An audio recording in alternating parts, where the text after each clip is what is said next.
Good morning, everyone. My name is Patsy Wood, and I'm a member of the Board of Trustees. Thank you. We are glad you are here with us this morning at the First Unitarian of Oakland. We are working on becoming an intentionally multi-generational, multiracial, multicultural, inclusive, and anti-oppressive religious community. You are welcome here. If you are new here, we would like you to fill out a welcome card, which you may have done when you came in the front door, or you can do at the welcome table at Vente Hall, but we have these beautiful new pamphlets here where it has a QR code, and you basically just put take a camera of the QR code and you can sign up there to be a newcomer. And what we'll do then is be able to sort of welcome you more formally and kind of maybe see what might be a good fit for you in terms of things you might want to do here in terms of the community.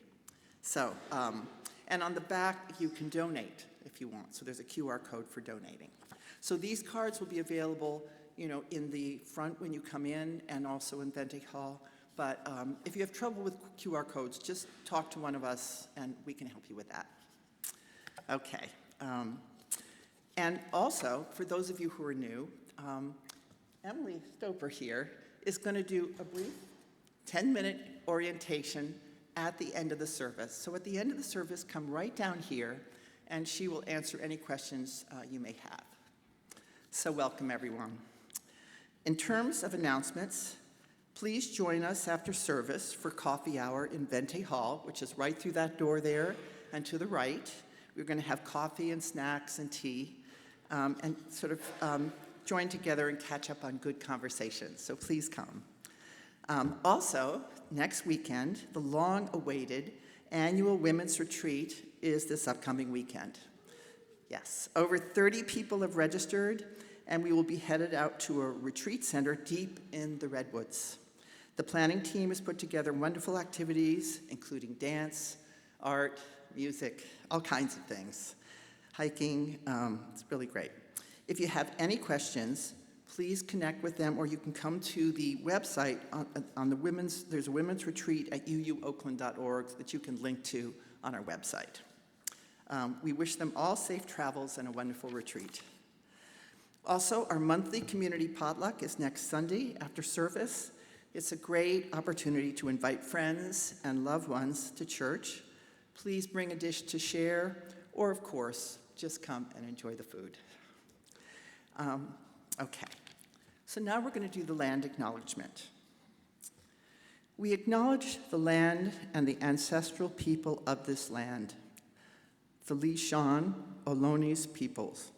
Our church, institutions, and homes are occupying their ancestral lands called Hushan. We acknowledge that the lands were stolen from the Ohlone peoples who have an ancestral relationship with this land, the plants, the animals, and the water for millennia, continuous to this present day. Ohlone people are still here. We also recognize that the spirits of Ohlone ancestors are present. We stand in solidarity with all indigenous people and their right to self-determination and justice. We commit to working towards the healing of the intergenerational trauma, theft, and dispossession Native peoples continue to face. We celebrate the joyful rematriation and restoration of ancestral lands with local Lishan Ohlone people. We encourage you to learn more about the Confederated Villages of the Lishan Ohlone people. Thank you.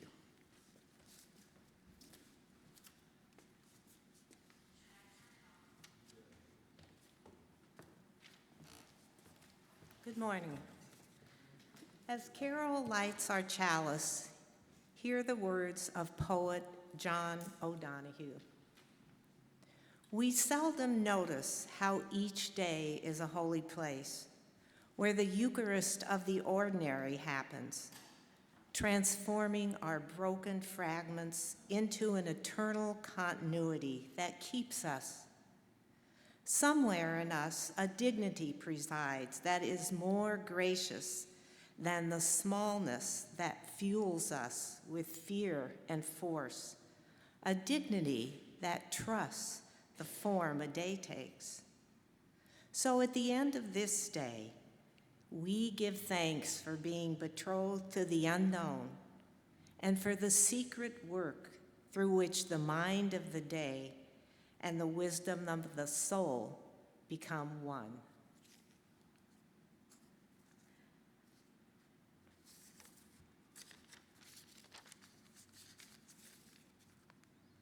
As we light our peace candle, I have an excerpt from Making Peace by the poet Denise Levertov. A voice from the dark called out, "The poets must give us imagination of peace, to oust the intense, familiar imagination of disaster. Peace, not only the absence of war." Together we say, peace is possible. We light our Black Lives Matter candle to remember and honor James Baldwin, who would be 100 years old this month. His voice gave us a way to kindle a light in our often dark human experience. I quote, "The conquest of the physical world is not man's only duty. He is also enjoined to conquer the great wilderness of himself, so that we will not, in all our doing, lose sight of the purpose which is, after all, to make the world a more humane dwelling place. Together we say, Black Lives Matter.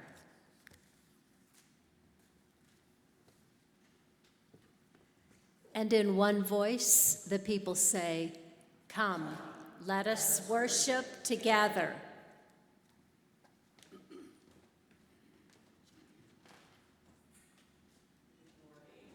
Good morning, and there I am, quite loudly. Good morning, my name is Susan Keiter. I welcome all of you to this very special service about the power of poetry. I'm already moved by the opening poem about the Eucharist of the ordinary. We are going to sing We Would Be One. The melody's by John Sibelius, and it's one of the most important national songs of Finland. The words are written by Unitarian minister Samuel Anthony Wright, and it recognizes that love for one's home is shared by all people. Please rise and by your spirit and join me in singing.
Our story today concerns a little boy who discovers what poetry is and goes searching for a poem among the animals and the insects.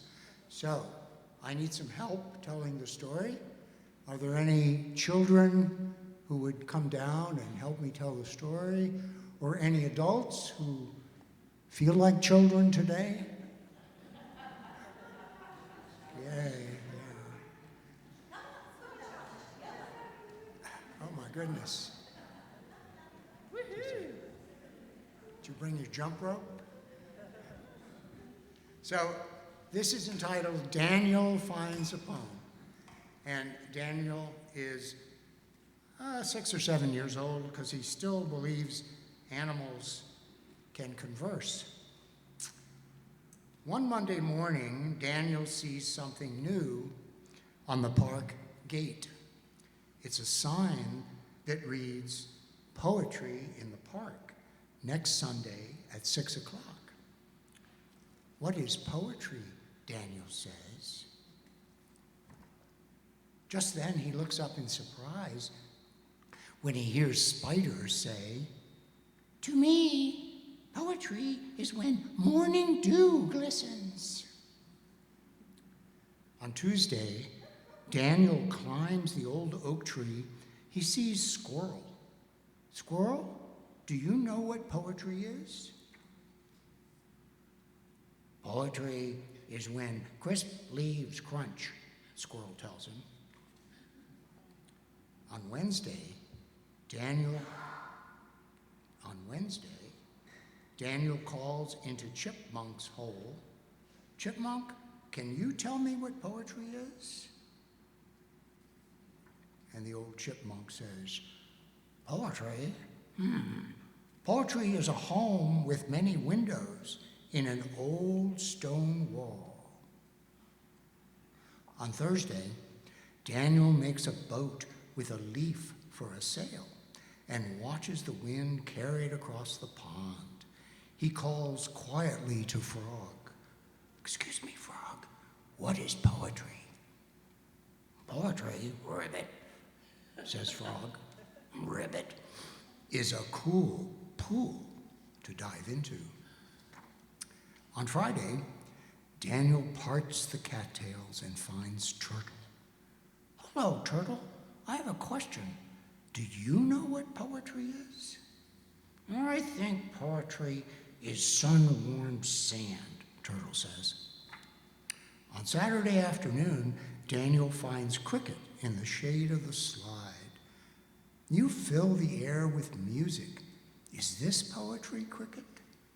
"Singing at twilight when the day is done. Indeed it is, Daniel." That night, moonlight fills Daniel's room. He hears a "ooh." Leaning from his window, he calls to Owl.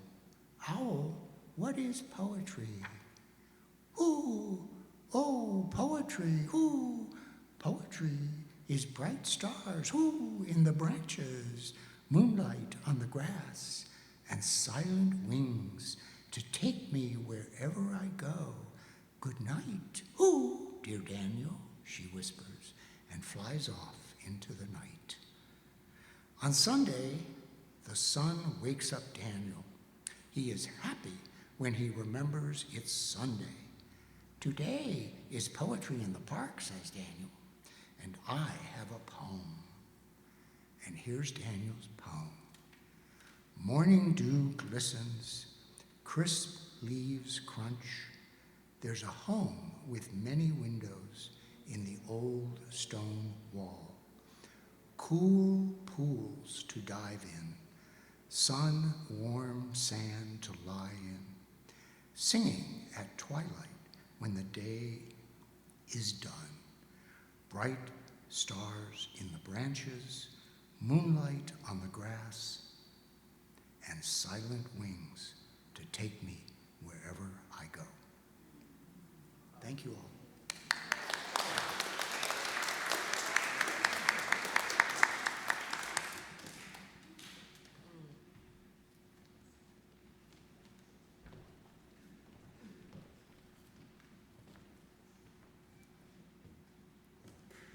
So I'm really happy to welcome Barbara Atkinson on Zoom to present an original poem. Barbara has been a member of First Unitarian for a long time and is an accomplished poet and moved to Philadelphia a few years ago. And Barbara often contributed her own poems to church events. So welcome, Barbara. Thank you. Thank you. I'm so happy to see you. I hear my echo. I miss you, and I hope to see you later this year. I recently had the privilege to travel to Japan to attend an international conference on the abolition of nuclear weapons, commemorating the bombings of September years ago in Hiroshima and Nagasaki. I accompanied my sweetheart, who was the delegate from Peace Action, which worked to end nuclear weapons. I'm pausing as if I'm being translated because of the echo. It was very evocative. The images are still composing themselves into the perfect haiku or that's how the writing process works sometimes. I'll read a poem and then recite some of the phrases. This poem is entitled Peacetime. I used to introduce it as a naive poem because it was written before 9/11 and before I had worked in war-torn Nicaragua. Now it's more poignant and makes me feel grateful that all these years later, I could march in Hiroshima and Nagasaki for this cause. It's September 29. That afternoon breeze still flows through my white casement window. Leaning back on this pillow, I can see the red camellia on the bush outside. This is peacetime. There has been no war on our soil since I was born. In the interlude, I have swung on porch swings, eaten plums, laughed through canasta games, learned Hush Little Baby on the piano, flown on airplanes, swum in the ocean, lived long enough to dance to oldies records, lost my teeth, and had a middle name. My mother's alive. My sister's alive. No one has come for me by night or day, and not one bomb has fallen on our soil. That's what people were doing on August 6th at 8:15 a.m. in Hiroshima and in Nagasaki at 11:02 a.m. They had been heavily bombed by conventional weapons, and then the radiation of the nuclear bombs was unleashed.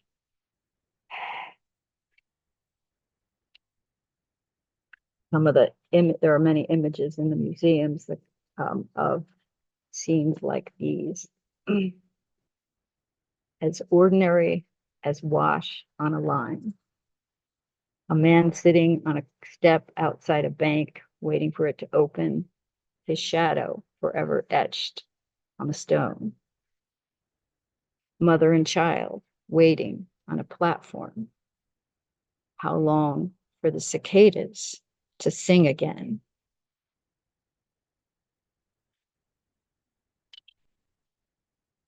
This is the Eucharist of the ordinary. I think this is what we all want and work for.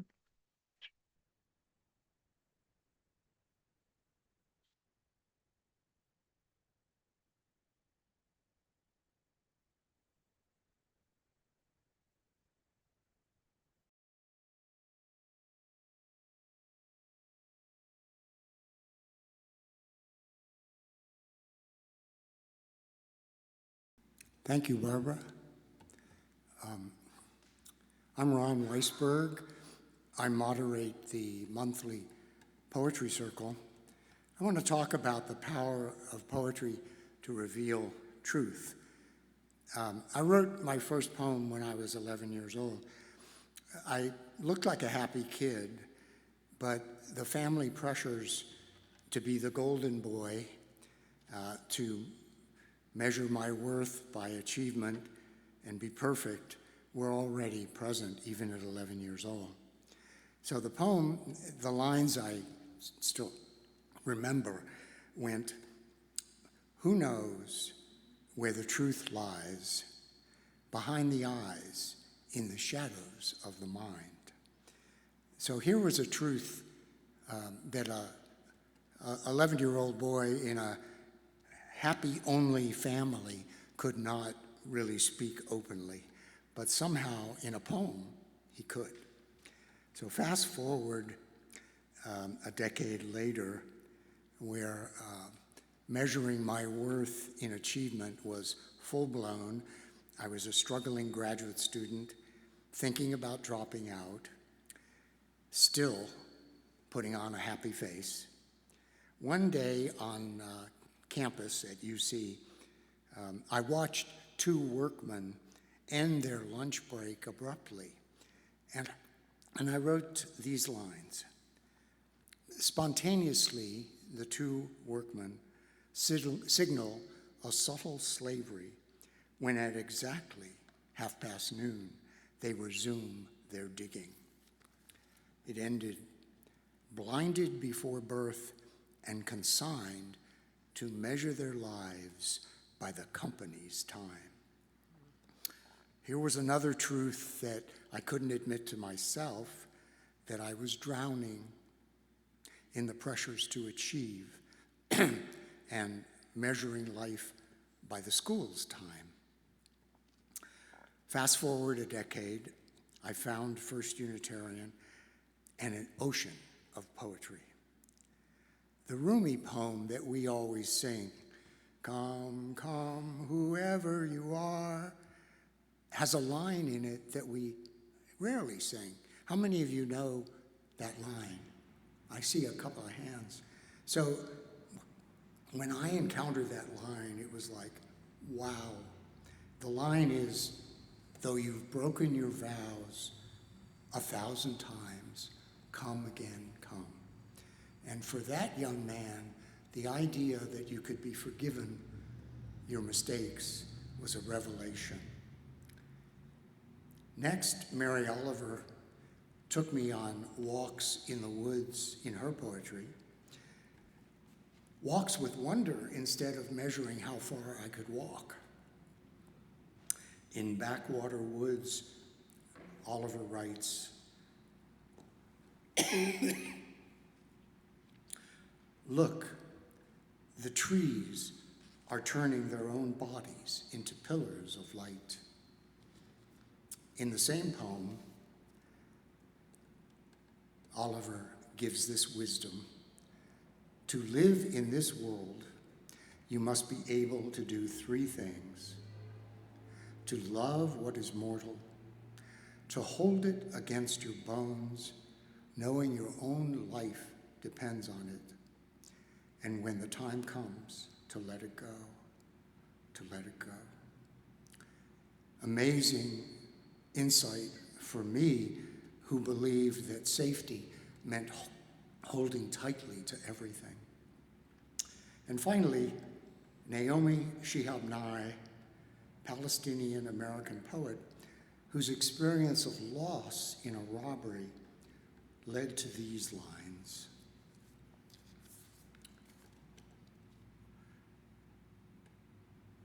And this poem, which has been read often here, helped me so much give up the measurement of self-worth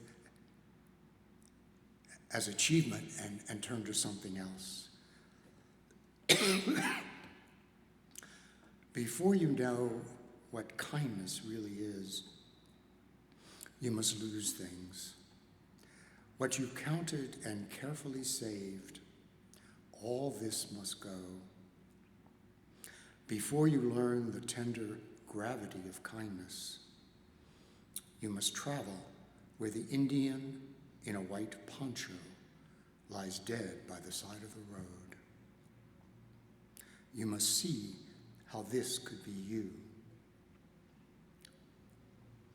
Before you know kindness as the deepest thing inside, you must know sorrow as the other deepest thing. Then, it is only kindness that makes sense anymore. Only kindness that goes with you everywhere, like a shadow or a friend.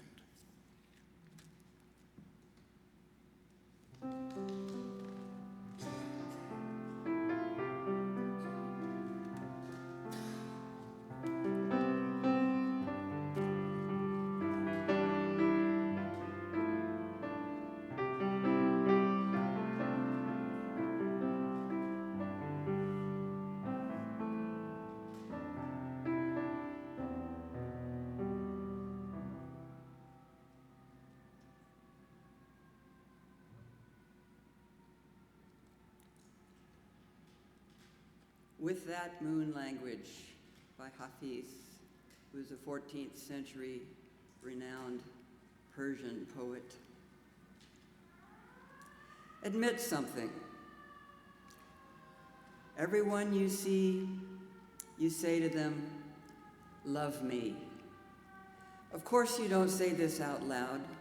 Someone would call the cops.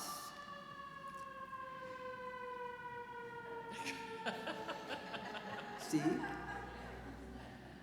Still, though, think about this great pull in us to connect. Why not become the one who lives with a full moon in each eye that is always saying, with that sweet moon language, what every other eye in the world is dying to hear? Give it a try. Make eye contact. We're not going to do the wander around today. Make eye contact. See if you can make a connection.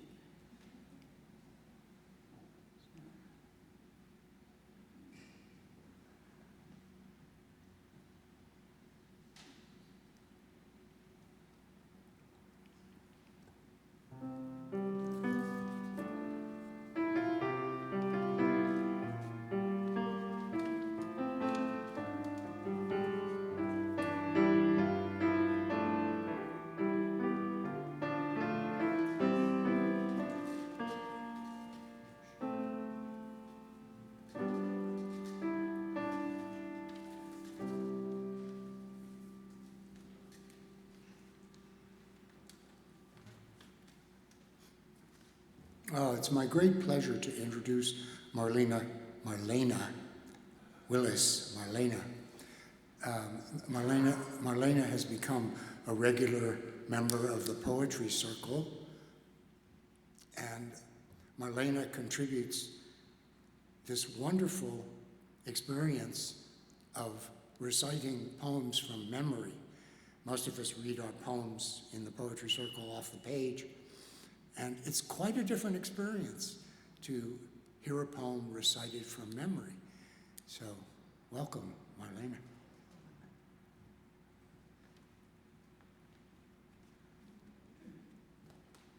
Hi. I want to just say a little bit about that. I actually use the words learn by heart because it's a way of bringing a poem into our hearts. And when I've learned poems, they're accessible to me. Those words come back to me at times when I need them. And then I even might be talking to a friend, and there's a poem that's just the perfect poem for what we're saying, and I can share it. So it's a great exercise. And then, of course, for those of us getting older, it's a great exercise for our failing memories. So I'm going to do the poem Escape by D.H. Lawrence. When we get out of the glass bottles of our own egos and escape like squirrels from turning in the cages of our personalities and get into the forest again, we shall shiver with cold and fright, but things will happen to us so that we don't know ourselves. Cool, unlying life will rush in, and passion will make our bodies taut with power. We shall stamp our feet with new power, and old things will fall down. We shall laugh, and institutions will curl up like burnt paper. Thank you.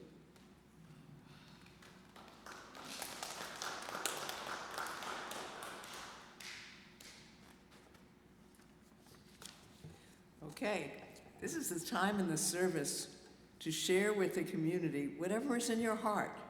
Your get well wishes, your mourning for the dead, your joy on special occasions, your love for yourself and for others, and embracing meditation.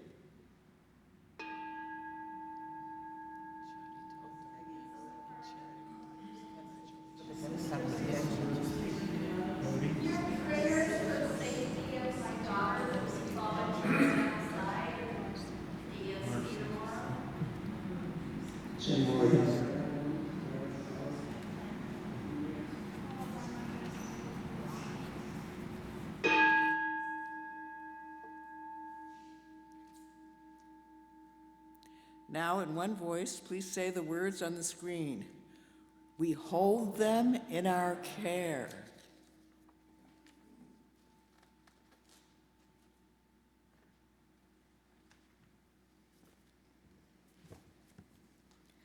And now I will read a poem called Together by Leith Tonino.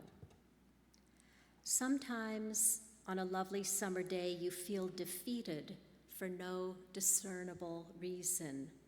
Everything is fragile and fleeting. Everything is already lost. The feeling isn't pleasant, but that's different from calling it bad. You take special care not to disturb the line of tiny black ants crossing the driveway. You water the house plants slowly, speaking their names in a low voice. Passing a mirror or a window or a puddle, you see a pained face and nod hello with a smile. You wish strangers living on the far side of the globe good luck. Writing is odd. I say you, but mean me, and hopefully us.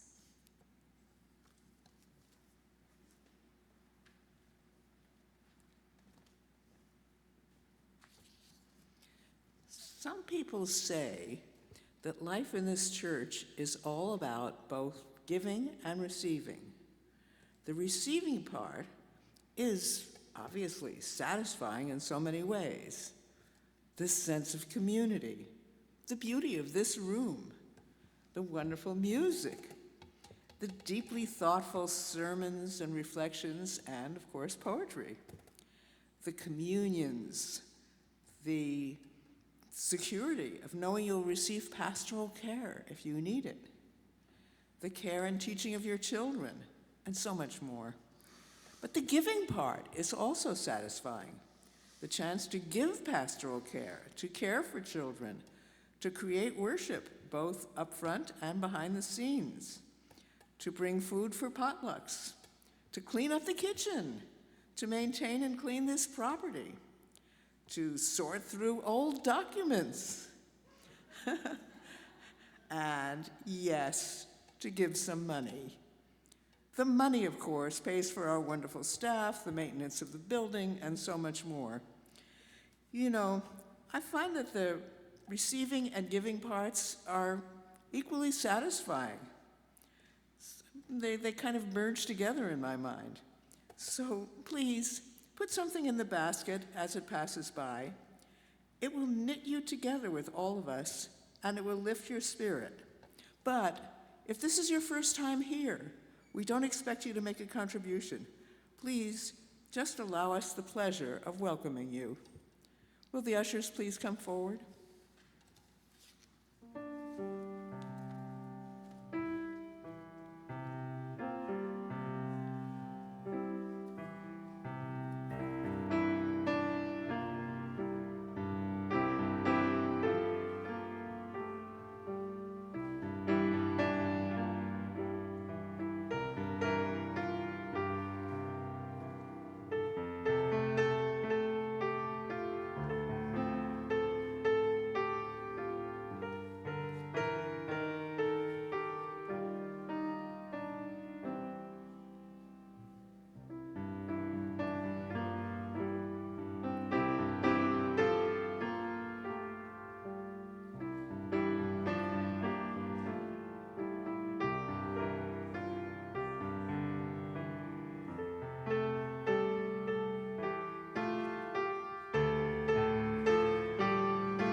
please recite the words of the congregational prayers. To the work of the church, which is weaving a tapestry of love we call community, we dedicate ourselves, and these are our offerings.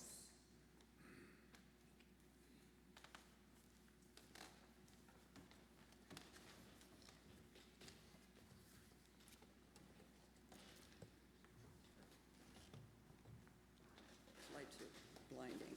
There we go. After you interrogate the empty sky, ask river as it wraps its tender jaws around your legs, how does it know whose bones are whose? Ask these bones now, as someone someday will ask yours. Did you hear the river call?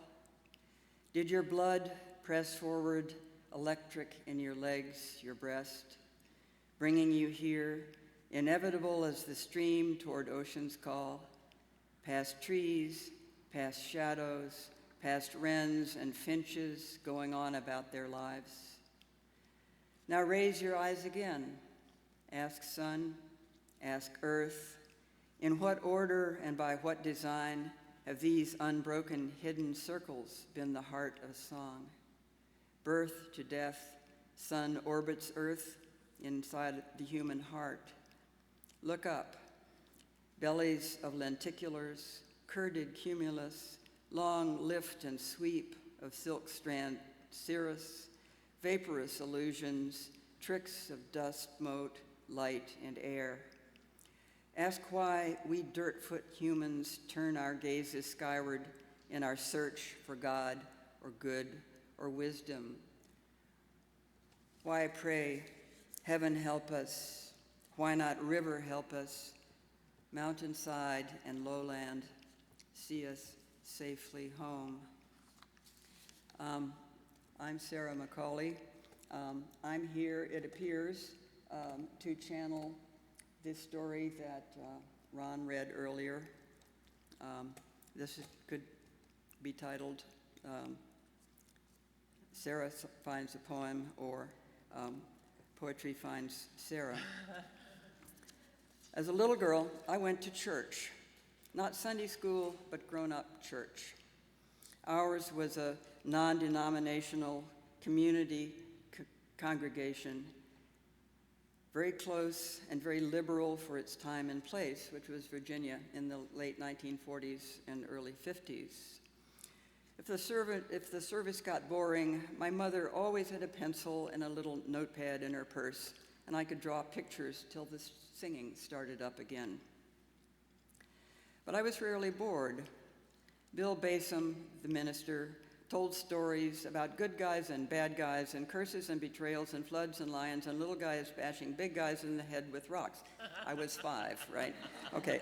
He was a great storyteller, Bill Basom, and despite the perils and strife in so many of his stories, what I carried away most Sundays was a warm sense of thou, or rather we, shalt, rather than we shalt not.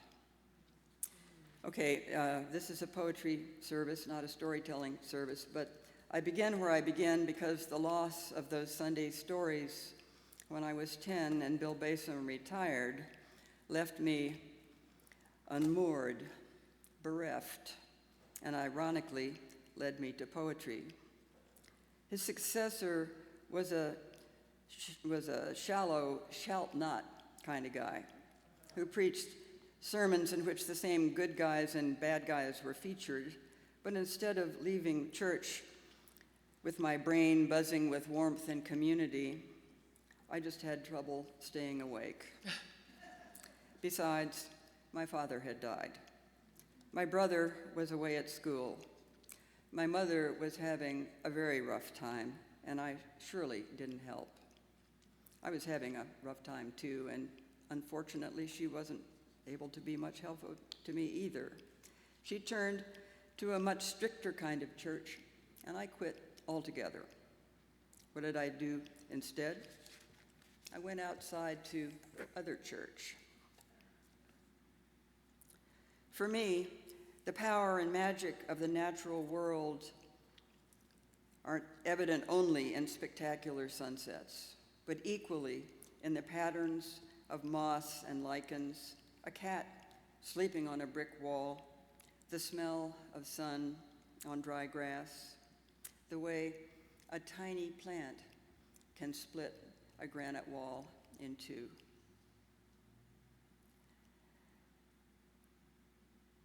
I remember an oriole nest my father showed me once when I was very small.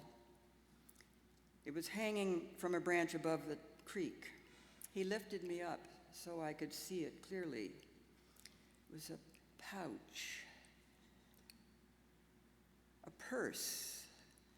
I imagined it full of jewels in the form of baby birds or maybe eggs, one as good as the other. It was intricately knit from ferns and reeds and feathers. A miracle, truly, it was a miracle, and a bird had made it. And the stream slid along its stony bed all the way from all the other streams there were and had been, another miracle.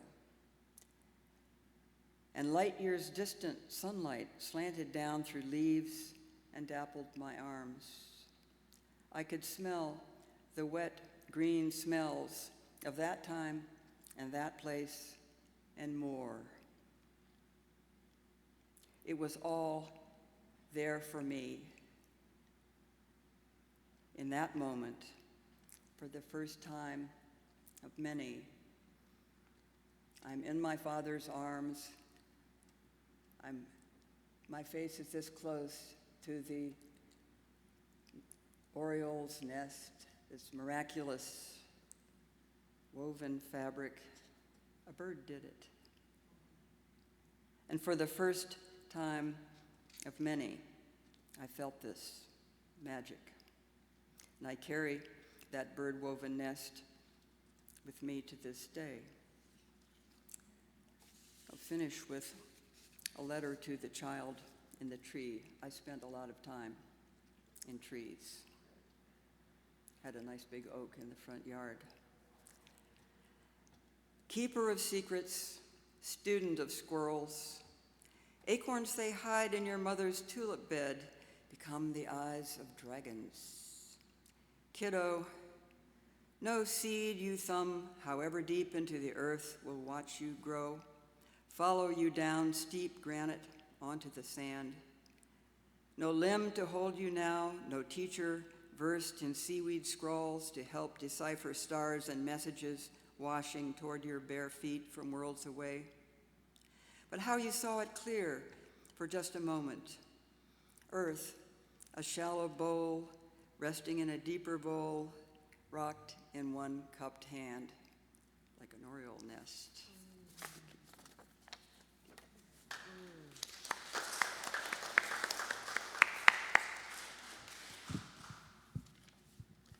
Our closing hymn today is Blue Boat Home.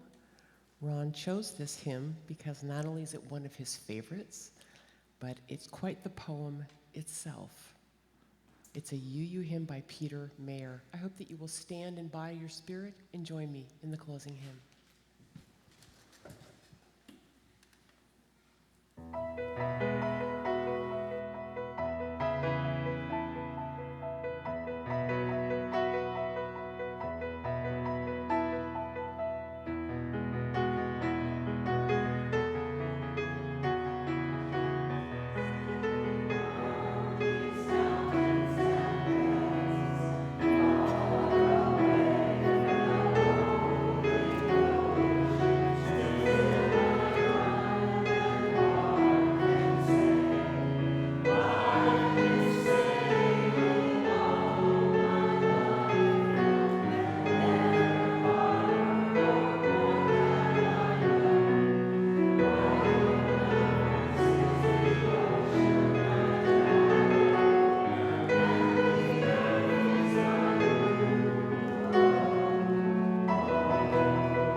relinquish our chalice. The chalice is a symbol of love.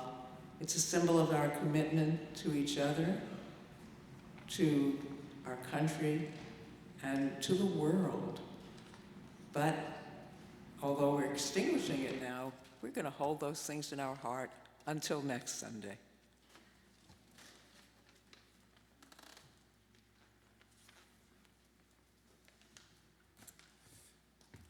Benediction. Thanks, everybody, for coming. Thank you, Susan. Thank you all from the Poetry Circle. And everyone is welcome to come to the Poetry Circle. We meet the first Sunday at 9:30 a.m. in the third floor library, and we're also on Zoom. And unless you think that poetry always has to be serious, here's a little bit from a poem that Naomi Shihab Nye, mentioned earlier, wrote in response to a young boy who asked her to write a poem for him. Here it is.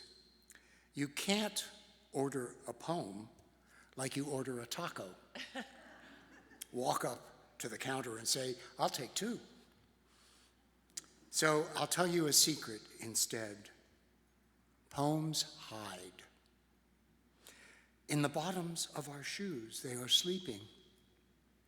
They are the shadows drifting across our ceilings the moment before we wake up. What we have to do is live in a way that lets us find them. So, go forth and find your poems.